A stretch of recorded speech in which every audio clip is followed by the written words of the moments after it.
3 cars you need to know about. You're going to be talking about them for the rest of 2015. What are they? Come back to After Drive and find out. So we're here at the Classic Car Club Manhattan with Travis Okulski. It's close enough. It's a Czech name. Yeah. Travis Okulski, deputy editor of Jalopnik. We're at Classic Car Club where there's a lot of activity. So if you hear any sort of cars starting or things being dropped, things are happening. We're in a mobile environment, a good environment. Right, and we're going to be talking about 3 cars that you haven't seen yet that you're going to want to see because you're going to be talking about them for the rest of the year. Yes. Travis has to leave pretty soon, so we got to actually burn through this. We don't have to tell everybody that. It's full disclosure. Okay. We're in a full disclosure zone. So we're gonna half-ass the show today. Half-ass the show. Okay. So so there are 3 cars, and all of them. They're all performance cars. Right. They're all variants of cars that are out now. Yes. But they're all should be radically different or radically better than the cars that we've seen on sale. You've put together a very compelling scenario, sir. Thank you. And so what we're going to be talking about are Ford Focus RS. Yes. BMW M2. And Porsche Cayman GT4, not GT3, because I guess they want to show it's one worse than the GT3. Right. Anyway, so Ford Focus RS. Ford has put all of its performance stuff under one umbrella. It's taken what was Team RS, SVT, which you know is old Mustangs, or the Raptor, and Ford Racing, and put it under Ford Performance. It's part of the one Ford creative name. Yeah, well, it's Ford's going globally with all of its brands, so it's not like trying to de-emphasize the fact that there's Ford UK and Ford Europe and all this other stuff. So anyway, Ford Focus RS is a car that we've always wanted in America, but we never got. But now we're going to get it. Travis, we just saw a video yesterday. You tell me about it. What do you know from Jalopnik? Well, we know that it was filmed in Belgium and the USA, which is a good sign because we're getting the cars, so they're going to film it in the USA, which means there's prototypes running around. Okay. Which means you go find one. Right. We know Kenneth J. Blockenstein IV was driving it. That's his full name. Gymkhana? The Gymkhana All-Star, Gymkhana All-Star, Ken Block was driving it. Yeah, so how do we know, by the way, you know that Ken Block was driving it. Right, because it was, he Instagrammed himself at these locations where the filming was, and then he Instagrammed the other day, it's like, I'm driving a prototype thing, and it was it was a Focus R, it was definitely a Focus R. And there's a lot of sliding around, so if it's not Chris Harris, you know it's got to be Ken Block. It's got to be Ken Block, yeah. Okay, cool, so that car is awesome. It looks awesome. It's a car we're going to get in America, thankfully. EcoBoost powered, 2.3 liter, how many horsepower? It's going to be north of 300. North. Is that further? Or maybe northeast. It's going to be more than 300. Right. Because the last one was 300. It's going to have the 2.3 liter EcoBoost. Right, like in the Mustang. Yeah, the Mustang. So north or northeast of 300 horsepower. Right, so 300 plus horsepower. I mean, the Focus ST is 252, something like that, right? And the old Focus RS was 300. So I can't imagine them going far more north. And I like saying north because I don't know why. It's up. Yeah, it's spatial. And I can't imagine going far north of 300 because, first off, it's probably going to be front-wheel drive again. Everyone's saying all-wheel drive. You're saying front-wheel drive. Why do you say that? I think it's going to be front-wheel drive because the last 2 Focus RSs were front-wheel drive. Right, but why wouldn't it now be all-wheel drive? Because Ford has a really trick front diff that they've been using. Revo knuckle? The Revo knuckle that they used in the last RS, which was awesome. Apparently, we never found out. But you see it in the videos, and when it's sliding, it's cocking the wheel, which to me means that there's no torque transfer in the back while it's in a corner. That's interesting, right? So no centripetal force in the rear to plant it. So actually, that's true. You rarely see an all-wheel drive car cock a wheel.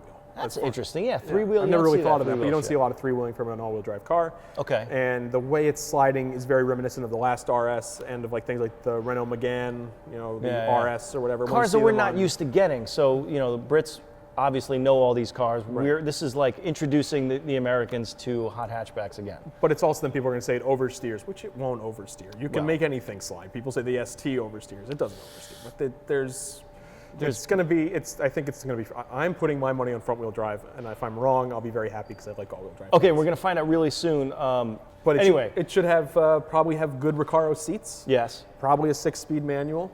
Okay. I really a manual would be great. I really don't think that they would do a dual clutch. The other thing is that Ford is obviously working on dual clutch transmissions. You know, the Ford GT is going to have one. Yeah. So it could be the introduction of a new Ford kind of DSG competitor. We'll see. I'm not sure, but a manual would be great. Yeah. Well, you're looking at the only competitor. Well, some of the competitors it has out there. Golf R. Right. That has that will have a manual in America. STI that has a manual.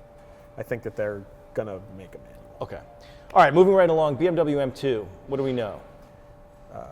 It's like the M235, but it's missing some numbers and Come a letter. on. It's gonna. Come on, it's not like the M235 is, I mean, M has kind of split into three things, right? M Performance, M like Whatever, chairs M or Sport, chairs and M flares. Performance, and M. But Right. So the M235 will have more power. Right. I think we heard 370, 365, something like that. The new M235. The new M2. Wait a minute. So we're talking about the M2, not the M235, which is M2. basically like the 235 IS in old BMW parlance. Right. Now we're talking about the M breathed on M2, kind of like the spec'd up, like obviously like the real high kind end of like M the stuff. 1M. Yeah, carbon fiber roof, that kind of thing.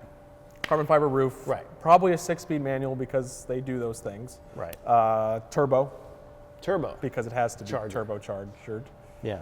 It's going to be the car that BMW has built for generations, which is a fast two-door small coupe. Small, and everyone, shorter wheelbase. and everyone acts surprised when BMW builds that car. Right. They're like, wow, this is just like the original. BMW's finally building the small coupe again. BMW's always built a small coupe. Right, They've that's always true. built a small, fast, good coupe because that's what BMW is really damn good at. The last one was the 1 Series version of the, obviously, right? But this is going to be, I think it's going to be about 370 is what I've heard. That makes and sense. I think it'll be a really great car to have.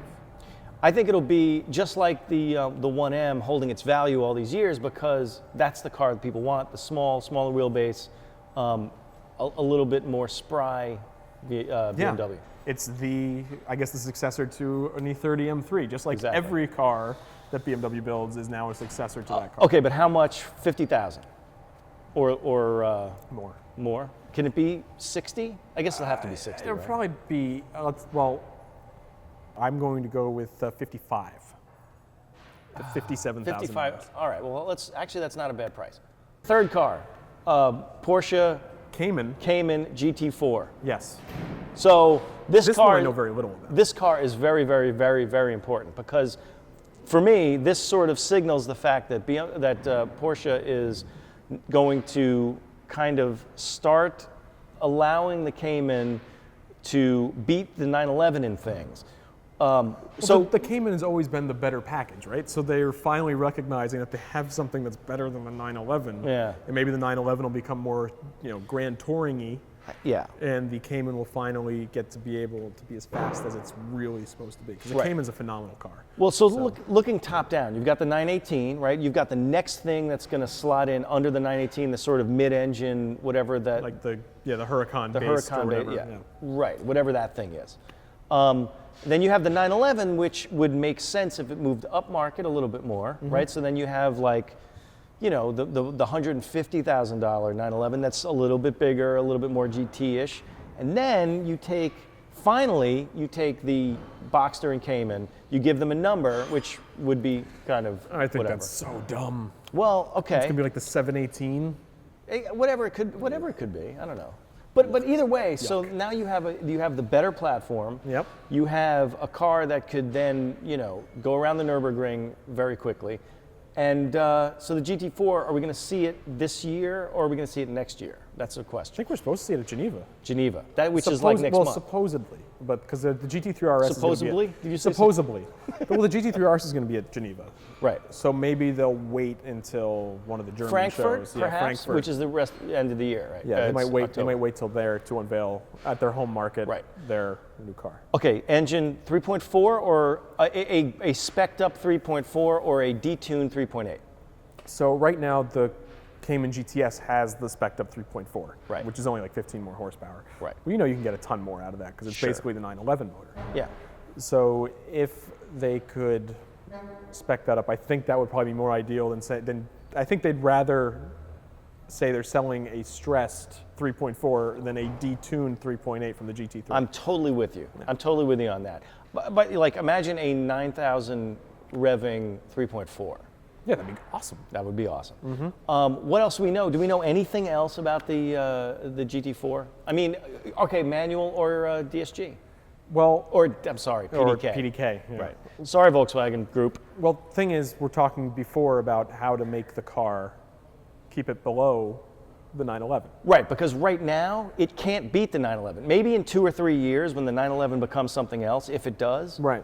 And this is all speculation, by the way. But a good way to keep it from being slower than a 911 is to give it a slower gearbox than a 911. Yeah, okay, so Which manual would mean only? a manual gearbox only, but that sounds unplausible based on how Porsche likes to put PDK That's in everything. impossible. Yeah, No, but they could just gear it. See, that's the thing. They could do it with horsepower. They could mess with the gearing, just so it doesn't beat the 911 around the 911 GT3 around the Nürburgring, because that would be kind of embarrassing. But I don't know if it does. Maybe that's putting a line in the sand and saying, now maybe it's not faster than the RS, but maybe it's faster than the GT3. It's like saying, we do believe in this platform. It's going to be the next thing. So I think it would be great it if they purposely tried to make it slower than the GT3 around the Nürburgring, and then it was faster. That would be amazing. And they have to tell their drivers to drive slower when they set their time, Right, so that but way then- they know not to beat their Halo car. I'm looking at the Classic Car Club's GT3, which is sitting over It's here. right. why Yeah, it's I'm- awesome. But then you've got tuners, right? Then you've got like Rennsport. So what's Rennsport going to do is build the better GT4. So they're sort of GT4. Would it be a GT4 RS? in other words, like a GT4 that can beat the GT3 RS. And so Porsche can wash its hands of that little conundrum that it has and just let the tuners do it. And then it's like a little bit of a kind of pivot point into the next phase of Cayman being the real hardcore sports car. What do you think, Sorry, I got Travis? distracted by I know GT3 you did. again. Is that it? No, I agree. Do you have with to go? No, I don't have to go. I agree with. I don't have- haven't watched. I'll wear a Chacon? I gotta. Hey, there's Monkey. I have.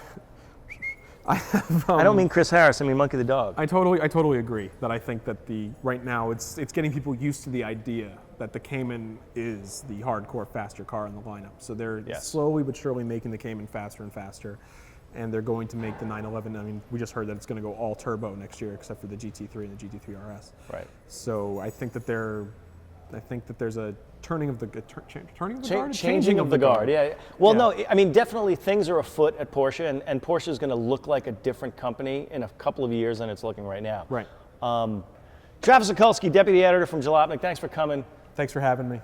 Leave me hanging. Well, you're shaking my hand. I thought you were doing a gesture like. A gesture like no, that? like- What's like- that? Is that no, that's I not don't even know. a real gesture? Right. Drive.jalopnik.com, We don't do that anymore. Facebook.com/DriveTV. Yeah, okay, you can do that. Twitter.com/Drive. Thank Save the you. Enzos. Yes, save the Enzos. Friendster.com/Drive. Foxfire. Firefox. Whatever. Firefox? Yeah, I don't know. I was talking about Angelfire.com/Drive. I was talking about the girls movie.